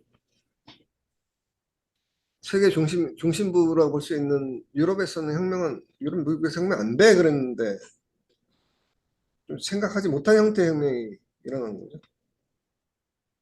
그러니까 기존의 혁명하면은 이제 정치라고 그러니까 정치 경제라고 생각했는데 이 문화를 타고 들어온 사회혁명인 거죠. 이런 것들이 이제 발생을 했다.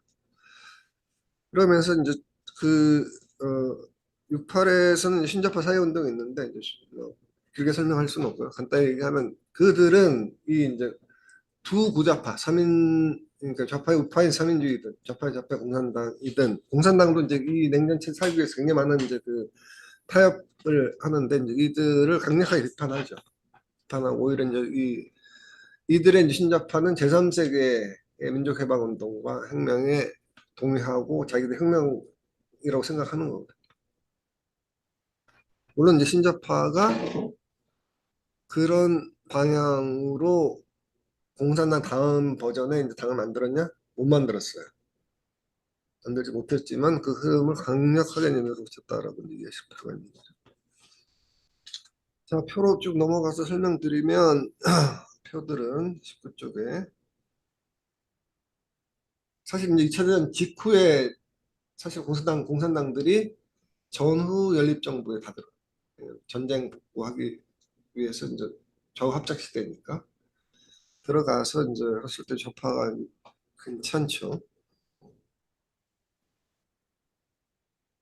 그렇습니다. 그다음에 보게 되면 이제 전후에 이제 사실은 그 전에 그 조그만 정당들에서 다 이제 그 공산당들이 이제 일정하게 득표를 보여주는 거죠. 대중정치 기반이 있다고 볼 수 있는 거고. 그다음에 20쪽 보게 되면 이제 그러니까 이 냉전에 이제 사실은 복지는 저는 이제 그 냉전이 이제 진영 간의 전쟁이기도 하지만 계급 투쟁의 계급 대립의 이제 국제적 표현이란 말이에요. 하니까 이제 이쪽에서 이제 그 복지가 다 들어오는 거죠. 간단해요. 이게 뭐냐면 딴 게 아니라 미국이나 유럽의 비사회주의가 자본주의 사회가 소련이나 동유럽에 비해서 복지라든지 인민의 행복의 측면에 더 나은 시스템 보여주기 위해서 하는 거죠. 자본가들이 뭐 착해져서 우익들이 갑자기 개과천선해서 뭐 선물을 주고 절대 아니라고. 나중에 없어지면 같이 날아갑니다. 그걸 이제 시적으로 볼 수 있는 거고 내려가서 보면 이제 그다음에 이제 이 부분은 뭐냐면 이제 약간 68 이후에 그 연장선에서 보셔야 되는 게 뭐냐면 이제 이 스페인, 포르투갈, 그리스가 70년대 중반에 민주화가 돼요. 셋다 이제 뭐 이러저러한 유럽 거의 파시스트 정권 하에 있다가 그러니까 이제 뭐 봐주고 어쩌고저쩌고 하는데 이쪽에서 사실은 이제 공산당은 저항을 하고 있고 사회당은 없는데 이제 이 사회당을 살려내요. 없는 사회당을 살려내 가지고 사회당이 이제 그 집권하는 그런 거에서 이제 이 변화가 가져옵니다. 스페인 PSOE가 이제 스페인 사회당 이름인데 공산당을 무력화시키고 사회당이 잡을 수 있도록 끌고 나가는 그런 것들이 작동했다. 스페인에서 그랬고 포르투갈에서 마찬가지다. 포르투갈은 이제 그 식민지, 악랄하게 식민지를 유지했었는데 식민지 파병가는 군인들 반란 거부하는 군인 반란을 시작해서 이제 독재를 집고 난 다음에 혁명이 일어났어요. 그런 다음에 이제 다음 체제로 갈 때 이제 저번에 어쨌든 PCP가 아니라 공산당인데 적지 않은 세력이죠. 적지 않은 세력인데 뭐 나라가 작으니까 나라 작은데 적지 않은 세력 컨트롤을 해서 정권이 못 들어오게 막는 뭐 그리스 같은 경우 그리스는 그리스 재밌는 나라죠. 파석이 이제 당 이름 짓는 것도 희한해. 범 헬레니즘, 범 그리스 사회주의 운동회, 사회파이당. 범임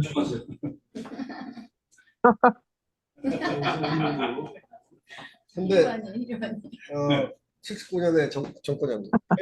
이게 왜 들려? 89년에 이제 사회당이 잡았을 때 거의 혁명이 일어난 수준 정도까지. 그래서 좌파에서 원래 사회당 그리스 다 공산당이었는데 공산당 무력화시키는 이런 것들 자꾸 했다는 것도 이해할 필요가 있고요. 그럼 내려가면 이제 이러한 변화의 배경에는 그러니까 신적 문제랑 관련된 배경에는 사실은 그러니까 좌우 대립이 있다고 하더라도 노동조합 조직이 엄청나게 된단 말이에요. 노동자들 누가 잡느냐, 공산당이 잡느냐, 사회당이 잡느냐에 따라 틀려집니다. 사민당은 목숨 걸고 잡아야 되는 거죠. 못 잡으면 공산당이 잡으면 혁명이 일어납니다. 그래서 보면 이 50년대부터 이게 엄청나게 높아요. 예외적인 나라는 프랑스 정도인데 프랑스는 사연이 있어요. 낮에도 빡세게 싸우니까 저 보면 엄청나게 이제 높은 것들이 80년대, 90년대 탈산업화되면서 이제 쭉 빠져나가는 거죠. 그 사회 내에서는 이제 이 계급적 의식 그걸 갖다 이제 뭐 물질적 또는 뭐 탈물질적 어쩌고저쩌고 이렇게 표현하는데 이런 변화들이 이제 이런 거죠. 그러니까 노동조합이 이제 무력화되는 거예요. 원래 무력화되면 사회는 무너져야 되는데 사민당은 그 고리를 끊었기 때문에 끊고서 이제 살아남으려고 그런 그러고 있다는 거. 근데 이제 이 시기에 뭐가 있으면 이제 공산당이 어느 정도 규모였냐를 한번 자료가 나왔습니다. 그래서 80에서 86년 보게 되면 어, 제가 갖고 온 책이 있는데 두 가지 책이 있어요. 보이시나요? 두 가지 책이 있는데 이거는 1900 이어브 온 인터넷 해프니스 어페어스예요. 이거는 1960년부터 이제 25년 동안 나왔는데 어디냐면 이제 미국의 후보재단이라고 있어요. 후보재단에서 해마다 해마다 펼치면 전 세계에 있는 모든 나라의 공산, 아프리카, 미주, 그래서 모든 나라에 1년 동안 벌어졌던 일들을 역사부터 시작해서 해마다 이제 25번 찍어놨어요. 공산당 때려잡기 위해서. 이게 이제 91년 망했으니까 마지막 책, 우연히 마지막 책을 알아가지고 결론까지 해가지고 책이 이게 170페이지, 180페이지 정도 되는 거죠. 그러니까 이 공산당을 때려잡기 위해서 CIA 백업이라고 보시면 되죠. 다 하는데 우리는 몰라. 이게 이제 뭔 책 같아요? 그러니까 월드 마켓 리뷰라고 하는데 소련 공산당에서 잠깐만. 원래냈던 평화와 사회주의의 재문제라는 책. 이론과 현실에서 밝혔던 그 책인데 아까 이제 코민텔은 있고 코민 포럼 있고 그다음에는 없어졌어요. 그런 다음에 이제 컨퍼런스의 시대 회의만 해 없는 사이에 이제 소련 공산당 중앙위원회 선언 이제 이거예요. 그래서 이제 프랑스 필센 소실 평화 사회주의 전문제 영문판 해서 이제 이 책이 한 30개국 언어로 이게 이제 영어판인데 불러드릴게요. 아라빅, 벵갈어, 불가리아어, 체코, 덴마크, 핀란드, 플랑드어, 프랑스어, 독일어, 그리스어, 히브리어, 힌디어, 헝가리어, 인도네시아, 이탈리아어, 일본어, 말레이시아어, 몽골어, 노르웨이어, 오리아어, 페르시아어, 폴란드, 포르투갈어, 펀자브, 루마니아어, 러시아어, 싱할, 싱할라어, 스페인어, 스웨덴어, 타갈로그어, 타밀어, 터키어, 베트남어. 한국어 없죠. 그러니까 이 한국어를 갖다 이 언어로 이렇게 한 거예요. 월간지인데. 그래서 56년부터 90년까지 이게 이제 뿌리는 거예요. 이게 이제 이론 말하자면 이론 정세지. 중국으로. 어? 중국으로. 차이나 있어. 아, 이때는 이제 까는 거지. 까는 이거는 중소 간의 관계 있으니까 이제 자기네끼리 따로 하는 거지. 걔들은 이제 패킹 리뷰라고 해서 독자적으로 따로 냈던 거고. 이게 반영된 거고. 이 시점에 보게 되면 이제 그 정권을 잡은 데가 15개예요. 15개 나라에서 여기는 뭐 국가 들어가 출사니까 하니까 7,500만 정도. 그러니까 여기 중국이 그때 맞죠? 4천만. 지금 9,800만. 4천만인데 소련만 더 많아. 1,900만인데 1,000만인데 이쪽에 한 7,500만 정도. 그다음 혁명 안 하는 나라 85개국 정도, 둘이 합쳐 100개국 정도. 이거는 90년이니까 한 118개국 정도 자료가 취합되어 있는 거고. 그러면 이제 그쪽 사회주권에서 공산당원들이 이제 7,500만 명, 밖에가 이제 500만 명. 500만 명? 그래서 대략 이제 8천만 명으로 얘들 파악한 거죠. 이 시기에. 좀 이제 내려가 보면, 그러니까 주로 이제 많은 게 동구권이고, 이제 뒤 아닌 데에서는 이제 서유럽이 300만, 그다음에 아시아 쪽에 134만, 아프리카 7만, 남북미 해서 46만이다. 남미, 라틴아메리카 이 정도 되고, 북미, 미국하고 캐나다 합쳐가 2만도 안 됐던 거죠. 또 내려가서 보면, 잠깐만요. 내려가. 대충 그렇다는 거고. 그다음에 이제 주요한 데 보면은 뭐 이 정도 수준이라고 하는 거죠. 멕시코. 근데 이제 돋보이는 게 일본. 일본은 이제 독특하게 일본하고 인도 공산당 두 개예요. 나는 M들은 막시스트 봐요. 중소파로 갈라져서 전통적 CPI 인도 공산당은 친소파, CPI-M은 이제 친중파 이렇게 갈라졌었어요. 그래서 둘인데 이제 나중에는 둘 사이가 비슷해지는데 이 소련권 밖에서 이제 큰 나라들이 이제 일본, 인도 두 개, 그 정도. 그다음에 여기는 없지만 이제 인도네시아 같은 경우도 이제 수하루토 때 한 150만 됐는데 50만 내지 한 80만 깔끔하게 죽여갖고 당 없애버렸죠. 그대로 다음에 보시면 그다음에 이제 서유럽에서는 이탈리아가 150만, 공산당이 이제 60만. 독보적으로 큰 데죠. 포르투갈은 20만이면 상당히 큰 거죠. 작은 나라에 인구 한 뭐 500만 정도밖에 안 됐을 거 얘기하는데. 스페인 같은 경우는 프랑스가 너무 잡아줘줬기 때문에 클 수 없었던 상황들이 쭉 압도적으로 저 중요하다는 거죠. 이탈리아 공산당하고 프랑스 공산당 역할이 컸다고 하는 거지. 작은 나라도 있어요. 그다음에 이제 요거는 이제 뭐 그냥 나중에 읽어보시고 서유럽 공산당이라 그랬을 때 그러니까 아까 전전의 역사도 있지만 사실은 이제 냉전 후의 그 역사들이 굉장히 이제 중요한데 아까 그런 상황 속에서 자기들이 이제 어떻게 이제 몸부림을 치면서 간단히 얘기하면 이제 요거 얘기들이 이제 유로 커뮤니즘과 관련인데 이제 간단히 얘기를 하자면 유로 커뮤니즘에서 핵심은 뭐냐면 아까 이제 그 소련 가라 그랬잖아요. 근데 이제 그 소련 사회주의 조국의 방어가 일본이 된 거야.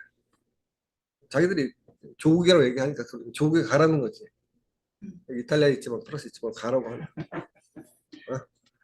좋은 표현. 그 사람들한테 내가 시향하고 입장 바뀌었다 그렇게 막 가면 곤란한 원영수를 우리가 가르쳐줬다. 거야. 아니야, 가르쳐 준 게 아니라 그 당시 그렇게 했다니까. 그렇게 했던 이제 시대인데, 그러니까 이제 유럽 커뮤니즘은 이제 그 일각에서는 이제 이 개량화, 현인주의화 노선이다라고 이제 비판을 하는데, 근데 이거는 이제 어차피 혁명은 불가능, 계속 고립에 고립을 되는 거고 하는 거니까 그 돌파하기 위한 전략이었다고 하는 게 하나고, 돌파를 위한 상황 돌파를 위한 전략 하나하고, 그다음에 소련을 지지하는 게 이제 2차 대전 전까지는 괜찮았어요. 왜 사회주의 열심히 건설하는데 내가 그러냐 지랄이었는데 이제 53년 동독 사태, 56년 헝가리 들어가고 체코 들어가고 연대노조 이게 반복이 되니까 반복이 야 노동자 천국이라면서 왜 노동자들을 탄압하나? 말이 안 되잖아. 땡크를 밀어버리고 그다음에 이제 쌩 까버렸어. 성명서 발표 반혁명 분자들의 도발이었다. 증거 없어. 그냥 증거 대라 그러면 다음 아무 얘기 안 해. 이게 반복이 되니까 이제 소련에 대해서 그나마 우호적으로 생각했던 사람들도 당들은 저런 거 하나 거칠 때마다 반토막이 나요. 당원들이 쭉 빠져나. 다시 조금 이제 반전 데모 평화 집회 가고 뭐 해가 사업해갖고 조금 모아놓으면 뻥 터지면 쭉 또 모아놓으면 쭉 이게 이제 반복이 돼. 그러니까 이제 이 시대 되면 애들도 이제 빡이 돈 거지. 더 이상 이제 이걸로는 안 되겠다 싶어가지고 처음에는 그러니까 헝가리 때 같은 경우는 소련만 믿었어. 반혁명 세력들이 예? 정권을 타도하게 해서 왔기 때문에 군대 같은 게 맞다라고 이제 얘기를 했단 말이야. 근데 이제 68년 되니까 이제 틀려져. 이탈리아 공산당, 프랑스 공산당, 반대한다. 응? 뭐 이렇게 이제 상황이 달라지는 거예요. 그런 상황에 대한 적응 부분하고 소련으로부터 이제 독립성. 나중에는 이제 소련하고 막 싸우기도 하죠. 이것들이 가만히 배방으로 나와가지고. 근데 이제 또 다른 면은 이제 사실 이제 전 과정에서 이제 소련의 그러니까 영향력 그러니까 자장이라고 마그네틱 필드라고 볼 수도 있는데 그 자장 하에서 이제 그 성장해 온 운동들이다 보니까 이제 예를 들어 이태리처럼 이제 사이즈가 커지고 그러면 좀 발언권이 생겨요. 근데 뭐 작은 나라들은 선택의 여지가 없고 뭐 코민테르 때부터 싸우면 그냥 위에서 꽂아가지고 최근에 이 자료 뒤지니까 이제 그 조선공산당만 28년 칼 맞은 게 아니더라고. 종파 투쟁했다고 칼 맞은 공산당이 널려 있어. 뭐. 거의 다야. 거꾸로 뒤지면 아닌 나라가 없을 정도로. 일본은 칼을 안 맞고 음. 일본은 자진했으니까 다시 만들려고 이제 한 거지. 자진했으니까 안 했지. 하여튼 그러니까 어떻게 보면은 이게 이제 그러니까 이제 같은 공산주의자로 또 공산당으로서 이제 운동의 연대인데 그런 게 이제 없이 그냥 물론 이제 그쪽에서 볼 때는 답답하지. 뭐 하여튼 기회주의자도 있는 거고 또 여러 가지가 있는 게 현실이죠. 운동이 그렇게 뭐 수상 공부해서 벌어지는 것만은 아니니까. 어쨌든 그런 상황 속에서 이제 에, 고민들의 이제 흔적들이 있는 거다. 그럴 때 이제 근데 그것도 잘 안 됐어요. 왜냐면 이게 운명 공동체를 엮이다 보니까 내가 아무리 잘해도 소련이 사고 치면 한 방에 간다. 그러니까 그 소련으로부터 독립이라고 하는 것들이 얽혀져 있었던 문제들이 있다. 나름대로 유로콤은 저는 약간 긍정적으로 봐주려고 하는데 뭐 100% 긍정적인 건 아닌데 이제 나름의 이제 노력이었다고 이해할 필요가 있다라는 것이고 쭉쭉 넘어가 주시고 쭉 넘어가세요. 그거는 그냥 읽어보세요. 읽어보시면 약간 그들의 어떤 고민이 있었는지 그다음에 이제 그러다 보면 나중에 사회주의 붕괴한 이후에 이들의 태도가 연장선에서 이제 표현이 돼요. 그 부분은 이제 그 동유럽이 이제 동유럽 인민민주주의 과정이고 그다음에 이제 그 동유럽의 각 나라들 공산당에 대한 얘기 그다음에 이제 무너진 얘기까지가 있고요. 좀 앞으로. 그다음에 이제 됐어. 어, 어, 여기 사실 68 같은 경우는 68 자체에서 70년 바로 정당이 되진 않았어. 근데 68하고 연동되는 정당이 이제 그 새로운 사회 운동을 했을 때 페미니스트 운동하고 환경 생태 운동이 있을 때 이제 이 환경 생태를 가지고 60년대가 아니라 70년대, 80년대, 70년대 말에 80년대 여기 이제 뭐 영국이 제일 앞에 있겠는데 이건 사실 별 의미가 없고 사실 독일의 녹색당이 1980년 들어온 거죠.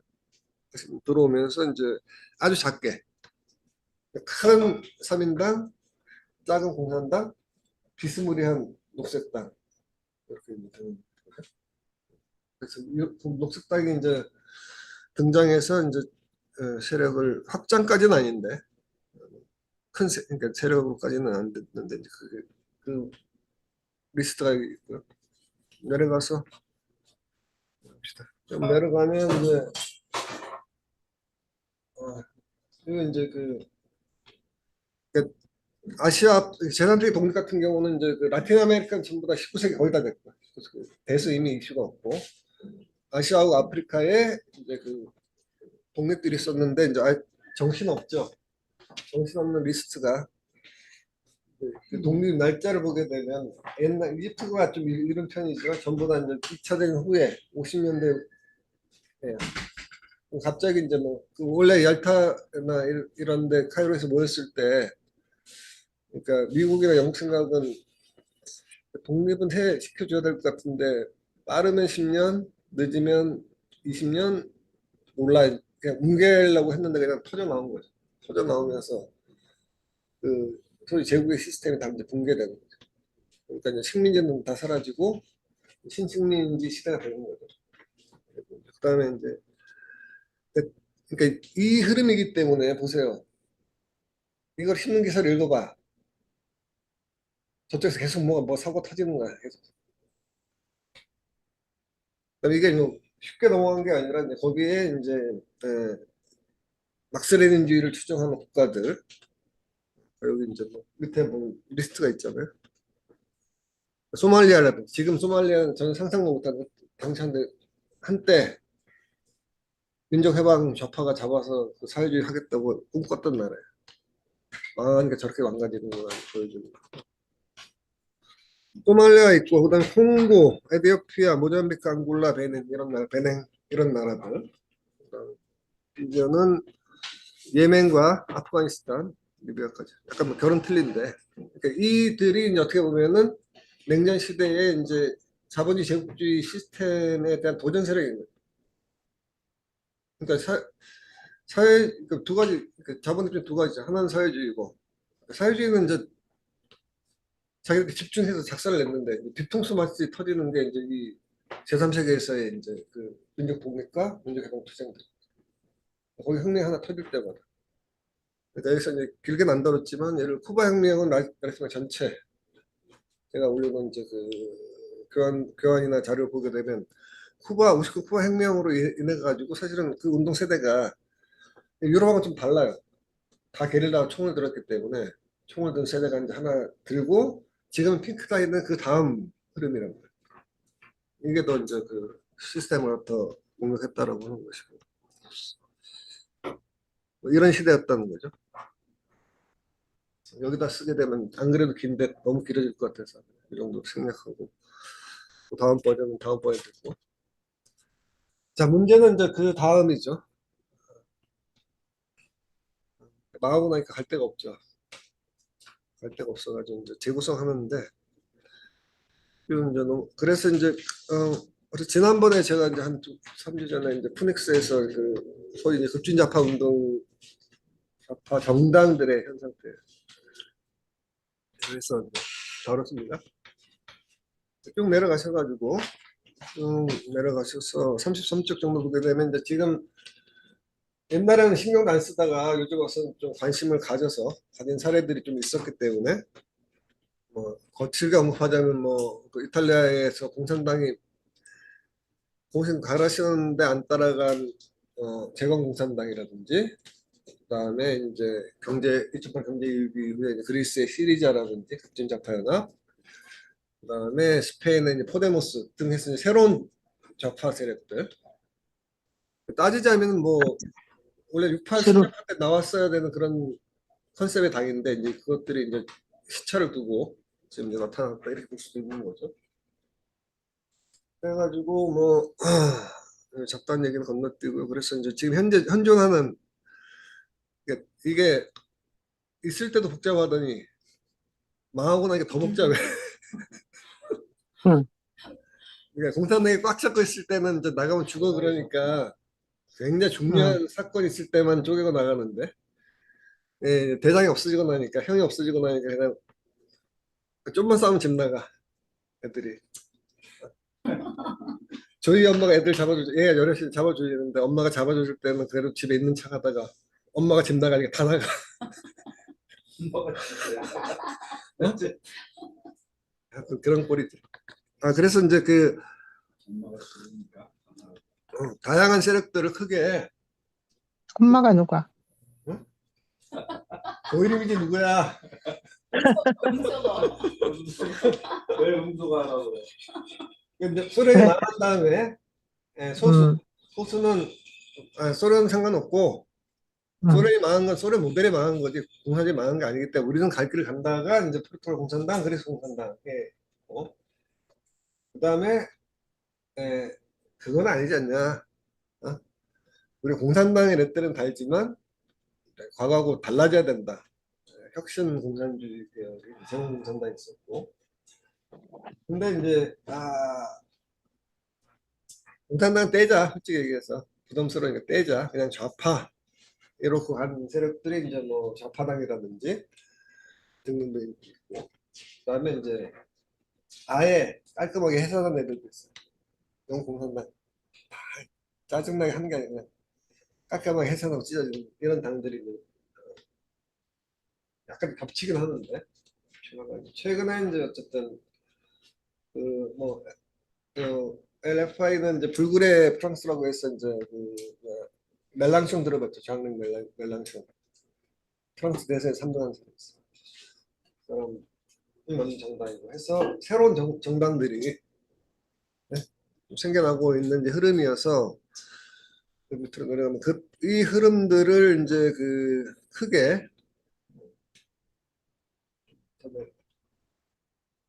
그게 이제 요 이제 정말 이 친구들이 20년 이상 이걸 추적해서 데이터가 이제 잘 축적돼 있어가지고 제가 인용한 건데 그러니까 보수 공산이 안 바뀌었어. 어? 세상과 관계없이 우리는 그냥 막스레nin주의를 끝까지 간다는 이제가 개혁 공산주의가 있고 그다음에 이제 여기 민주사회주의라 그러는데 이 말은 적합치 않거든요. 지금 말하는 급진 좌파 정도 좌파를 재구성한다. 그다음에 개의치 않는 또 다른 극좌파들 뭐 이런 크게 네 가지 흐름이 있고 내려가셨습니다. 그런 것들을 이렇게 이제 한 나라별로 그게 이제 네 가지로 해가지고 밑에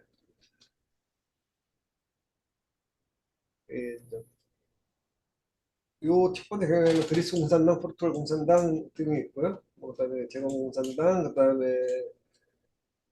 키프로스 작은 섬이죠. 동반당 키프로스 공산당 이쪽이고, 그다음에 링케라고 하는 독일 좌파당이나 포르투갈의 좌파 블록 등, 그다음에 관계없는 당 이런 당들이 각각 소련의 막스주의 고수하고 아니 근데 이제 막스주의 경향하고 하여튼 어쩌고저쩌고 뭐 이런 특징들은 어려운 거 아니까 읽어보시면 되고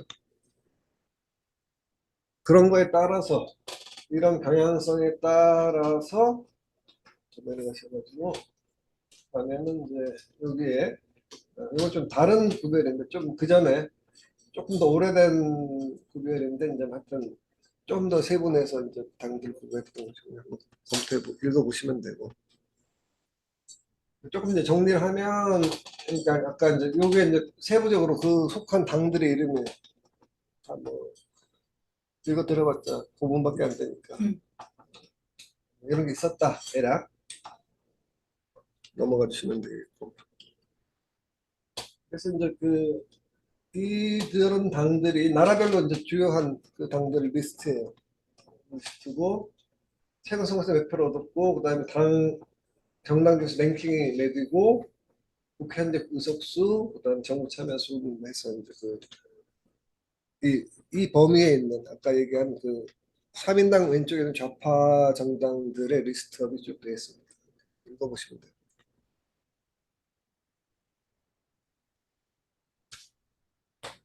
이들 원래는 여기에서 이제 그 아까 말씀드렸던 제공공산당이라든지 아니면 저 독일 좌파당이지, 예? 이거 이제 좀 그다음에 포데모스 시리자들을 이제 분석해야 되는데 시간이 없기 때문에 생략을 했어요. 그래서 이제 이 강의를 조금 더 확장하면 아까 이제 공산당에서 주요한 공산당 역사들, 개별 공산당 역사들이 챕터 하나로 들어가야 되고, 이것도 이제 이 역사에 준해서 급진 좌파 각 중요한 사례들이 또 들어가야 되고, 그다음에 이제 그 인터넷이 굉장히 중요하니까 정리하는 겸해서 보게 되면 이제 다시 보면 1차 보면은 국제노동자협회에서 시작해서 제 인터넷 모였고 제사멘스에 있을 때 이런 대회를 했고 끝난 다음에는 이제 사회주의 인터넷은 다시 살아났어요. 살아났다가 이제 최근에 다시 또 여기도 갈라졌는데, 그래서 이제 SI 소셜리스트 인터내셔널이 있고 바깥쪽에서는 이제 비동맹 운동이 있는 거죠. 이것도 이제 없어진 거고, 없어져 정신만 있는 거죠. 정신만 있다는 얘기는 없어졌다는 얘기죠. 여러 가지 소스 이제 뭐 하여튼 사실 이것도 굉장히 좀 잘 봐야 되는데 우리나라는 별로 좀 관계 없었으니까 이제 된 건데, 이제 코미텔 같은 경우도 사실은 제가 쓴 논문이나 이제 그 자료집을 보게 되면, 그러니까 아까 얘기했듯이 우리가 코민테른의 노선만 보는 게 아니라 요즘 연구는 코민테른이 어떻게 구성돼서 얼마나 많은 사람들이 관여했고 하는 이제 실질적인 상호작용과 네트워크의 플로우 이걸 중심으로 이제 이해하는 방향으로 바뀌고 있는 거죠. 코민테는 아까 말씀드렸듯이 사실은 이제 굉장히 관료화된 그런 형태, 관료화되고 박제화된 형태의 국제주의로 이제 변질이 됐었다고 하는 것이고, 비동맹은 상당히 유력했었는데, 그러니까 비동맹이 없어지면 누가 제일 좋아요?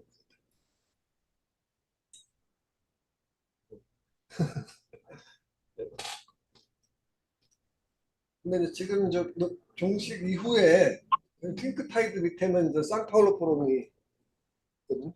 그거 요새 모이고 있어. 상파울로 포럼 딴 게 아니라 룰라하고 피델 카스트로가 난민은 저 다 유럽 중심 이렇게 다 해먹고 개판이니까 우리끼리 한번 해보자고 시작한 게 상파울로 포럼이에요. 음, 그래서 이제 쿠바하고 모이기는 브라질에서 이제 모였는데 이제 쿠바하고 두 사람이 시작해서 거긴 좀 이렇게 굉장히 좀 상대적으로 민주적으로 수평적으로 이렇게 새로운 국제주의를 하기 위해서 이제 했는데, 이게 세팅되기도 전에 그냥 정권을 막 잡기 시작해가지고 거의 그 회원들이 웬만하면 다 정부를 잡아본 경험이, 소위 이제 핑크타이드의 선거혁명 이것들이 진행됐었다라고 하는 것이고, 좀 내려와서 이제 아까 얘기했던 급진 좌파들 상태에서 이거 좀 아셔야 되는 게, 5년 하면 유럽 위에 선거를 하잖아요. 그래서 국회의원 말고 지금 이제 아시아는 없는데 유럽도 그렇고 이제 라틴 아메리카도 뭐 지역 의회들, 지역 단위의 이제 그 초국적 의회, 여기는 유럽 의회를 만들었잖아요. 제일 강도가 세죠. 들어가면 이제 유럽 의회 선거를 해가지고 그 내에서 이제 좌파가 GUNGL 이렇게 이제 얘기를 했는데 이 정도의 세력이 돼요. 그다음에 이제 2000년대 중반에는 또 그걸 당이라고, 하여튼 옥상호 비슷한 컨셉인데 이렇게 만들고, 또 그래 또 거기서 또 싸우고 갖고 뭐 나우더 피플 뭐 이렇게 또 떨어져 나와서 있는데, 이제 한 700석 중에서 5% 되겠죠. 5%? 35에서 40 사이 이 정도 지분이 있는 것 같아요. 색깔은 막 틀리죠. 내려오시면 이제 원래 이제 유럽 의회가 생기면서 원래 공산당이 이제 원내 유럽 의회 내 의원단체를 만들었던 것들이 이제 계속 이제 변한 거죠. 아까 그 흐름을 타고 변하면서 현재 크게 두 개. 요건 욕심은 선거 결과 요 정도의 이제 의석을 가지고 5%에서 10% 사이.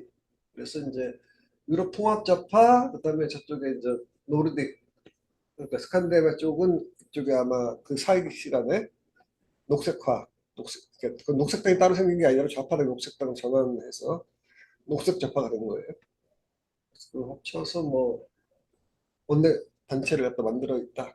이제 워낙 권한이 없다 보니까 별거 아닌데 좀 밑으로 내려가시면 그 밖에서는 이제 트로츠키주의 계열 혹은 그건 아닌데 어쨌든 유럽 정상회담 할 때마다 모였었어 2000년부터. 요즘은 서로 잘 안 돼서 안 하는 것 같은데. 그다음에 그리스 처음에는 이제 벨기에 공산당이 이게 없어지니까 인터넷 커뮤니티 세미나라고 해서 이제 공산당을 모아서 남아있는 공산당 모아서 세미나를 하다가 그리스 공산당이 이제 소련에서 했던 그 요 인터내셔널 미팅 오브 커뮤니스트 앤 워커스 파티라고 해서 세계 국제 공산주의 노동자당 대회를 갖다 그리스 공산당이 해서 1년마다 거의 20회 가까이 개최를 하고 있어요. 하고 있는데 이게 이제 원래는 아까 그 시대 1957년, 60년 소련 공산당이 57년, 60년, 69년 세 번밖에 안 했고 그다음에 그 뒤에 같은 경우는 중소 갈라지니까 중국, 베트남, 북한은 이제 보이콧했던 그걸 마치 하는 것처럼 하는 말을 좀 하고 있는 거예요. 그다음에 이제 아까 나왔던 이제 그 사실은 이제 68의 정치적으로 보면은 68에 트로츠키 그룹들이 있고 마오주의 그룹이 있는데 마오주의 그룹들은 이제 중국이 미국하고 외교를 수립하는 순간에 다 이제 멘붕이 와서 흩어졌고 트로츠키주의는 농담이 있죠. 두 명이 모이면 혼자 있으면 동맹이고 두 명이 합치면 당이에요. 세 명이 모이면 분당을 해, 갈라져. 트로츠키주의가 까는 농담인데. 그래가지고 인터넷이 진짜 많아요. 밑으로 가면은. 제가 이제 일부러 줄여서 중요한 내려가 보시면 원래는 이제 트로츠키가 이제 나름의 그 고난 속에서 이제 제사 인터넷 38년에 만든 거죠. 자본주의가 이제 단말마저 발악을 하고 있다. 파시즘 세력들이 했는데 불행하게도 전쟁이 끝난 다음에 상황에 대해서 완전 오판을 한 거죠. 상황 그렇게 안 흘러갔던 거고. 그래서 그 후계 세력들이 그게 자기들끼리 FI 하는 포스 인터내셔널 줄임말인데 국제석유하고 국제연합 서로 갈라졌다 다시 합쳤다 또 갈라졌다 해가지고 보게 되면 위키피디아 보게 되면 그 리스트가 한 100 몇십 개 되고요. 살아남은 게 한 몇십, 6, 70개 사라진 것도 뭐 100여 개 되는 모였다 흩어졌다 이런 화장들이 이제 그 소위 트로츠키 운동의 나쁜 습성이 있죠. 너무 대놓고 얘기하면 안 되고. 리스트 일부를 좀 추려봤어. 이제 보면 거기서 중요한 역할을 하는 게 있고 결론은 제가 쓰다 말았어요. 그래서 얘기 안 할 거예요. 결론이 뭐 있겠습니까? 안 하는 게 낫죠. 아, 결론을 얘기해줘야지. 응? 결론을 안 해. 아직 진행 중인데 어떻게 결론을 했습니까? 얘기는 여기까지도 시간 딱 졌는데 말씀드렸듯이 결론 부분은 뭐 제가 할 얘기 있긴 하지만 토론거리기 때문에 빼는 거고 그다음에 제가 이게 한 나름대로 한 20년 공부한 거 결산 비슷한 건데 결국 나서 활동하면서 이제 그러니까 그냥 책으로 본 게 아니라 보고 만나고 그다음에 이런 책도 있고 알게 되고 책 보고 하는 과정들이 누적돼서 이제 온 거니까 아직 100% 완성은 아닌데 이제 뭐 계속 가는 과정이죠. 가는 과정인데 이제 개인적으로는 아까 말했듯이 이제 그 공산당마다 주요 공산당의 그러니까 역사에 대한 것들을 한 챕터 정리를 따져야 되고 그다음에 최근에 움직임 약간 시간 짧아서 많이 못했는데 그러니까 푸닉스 때 제가 조금 더 길게 설명을 드렸었는데 이제 그 부분 같은 경우도 아까 말씀드렸듯이 이제 그러니까 개편을 못 하겠는 다 실패했다 그랬잖아요.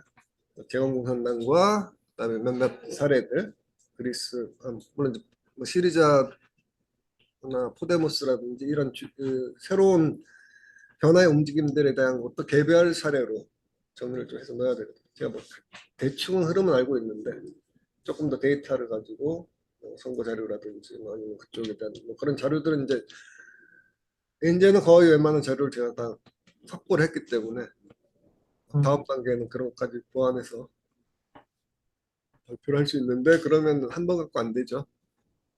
사실 오늘 굉장히 무리한 거죠.